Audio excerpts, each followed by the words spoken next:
নমস্কার, বাংলা রাজনীতিতে আপনাকে স্বাগত। মমতা ব্যানার্জি ভয় পেয়েছেন এবং খুব ভয় পেয়েছেন। একটা কথা আছে না, জলে কুমির ডাঙায় বাঘ। এরম অবস্থায় পড়লে মানুষের অবস্থা যেরকম হয়, ঠিক সেরম অবস্থা হয়েছে মমতা ব্যানার্জির। এবং মমতা ব্যানার্জি যে ভয় পেয়েছেন তা একদিনের মধ্যে হঠাৎ তার ব্যবহার পরিবর্তনে স্পষ্ট।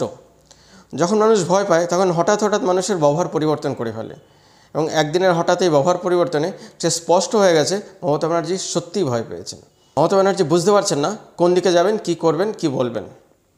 আজকে মমতা ব্যানার্জির সারাদিনের ব্যবহার তার দিকেই ইঙ্গিত করছে। এদিকে ইডি সিবিআই এর চাপে মমতা ব্যানার্জির বহু নেতা যারা এই দলটিকে চালাতেন তারা আজকে জেলের অভ্যন্তরে, এবং অনেক নেতা অপেক্ষা করছেন জেলে যাওয়ার জন্য।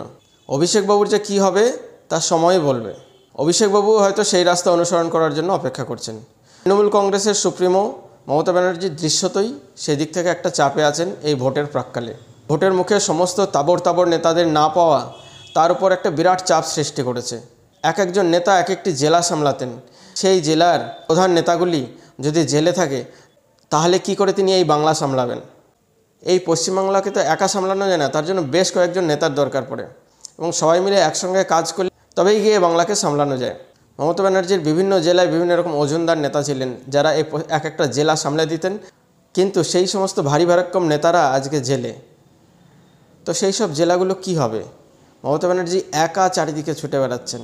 মমতা ব্যানার্জির দিশেহারা অবস্থা, তার উপরে বিরোধীদের ক্রমাগত চাপ বাড়ছে। বিরোধীদের নেতার সংখ্যা বেড়েই যাচ্ছে একের পর এক। আগে শুধু ছিলেন দিলীপবাবু, এখন সেখানে জুড়েছেন শুভেন্দুবাবু, যিনি মমতার পুরনো সাগরেদ, যিনি মমতার সমস্ত গল্প জানেন, এক এক করে সমস্ত গল্প ফাঁস করছেন। তাকে নিয়ে আরও বেশি বিপদ। তার উপরে সুকান্ত মজুমদার, এদিকে আসছেন নরেন্দ্র মোদী, আবার আক্রমণ করছেন অমিত শাহ।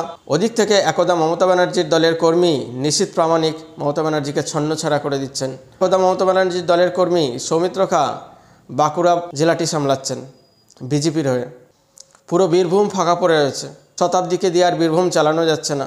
যে অনুব্রত বীরভূম একা দেখতেন, মমতা ব্যানার্জিকে চিন্তা করতে হতো না, সেই বীরভূম শতাব্দী কিছু করতে পারছেন না, মমতা ব্যানার্জিও কিছু করতে পারছেন না।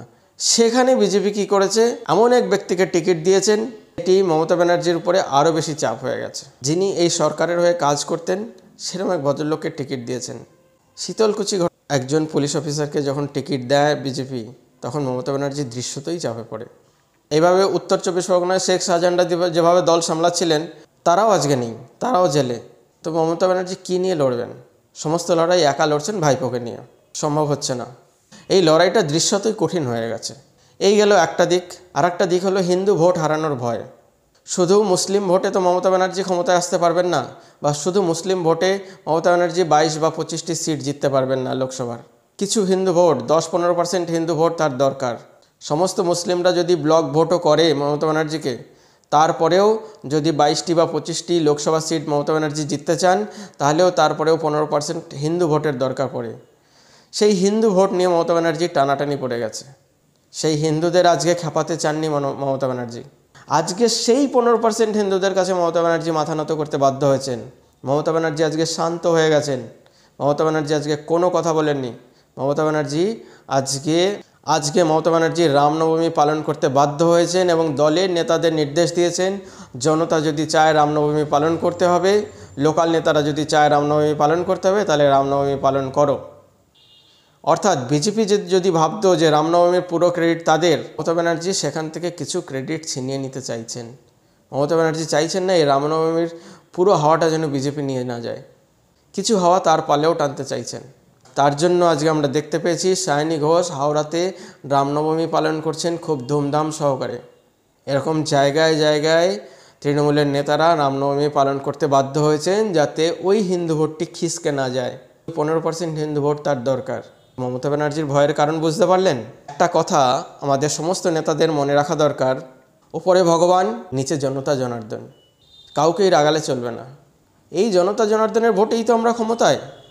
এটি কি করে ভুলে যান তারা? জনতা জনার্দন যেমন চাইবেন সেরম হবে। আর জনতাকেও একটি কথা ভুললে হবে না, তারা যদি একত্রিত থাকেন, জনতা যদি একত্রিত থাকে, সম্মিলিত থাকে, তাদের প্রয়াস যদি সম্মিলিত হয়, তাহলে যে কোনো স্বৈরাচারী শাসককেও তারা তাদের কথা শোনাতে পারবেন। যে কোনো স্বৈরাচারী শাসকও মাথা নত করতে বাধ্য সম্মিলিত জনতার সামনে।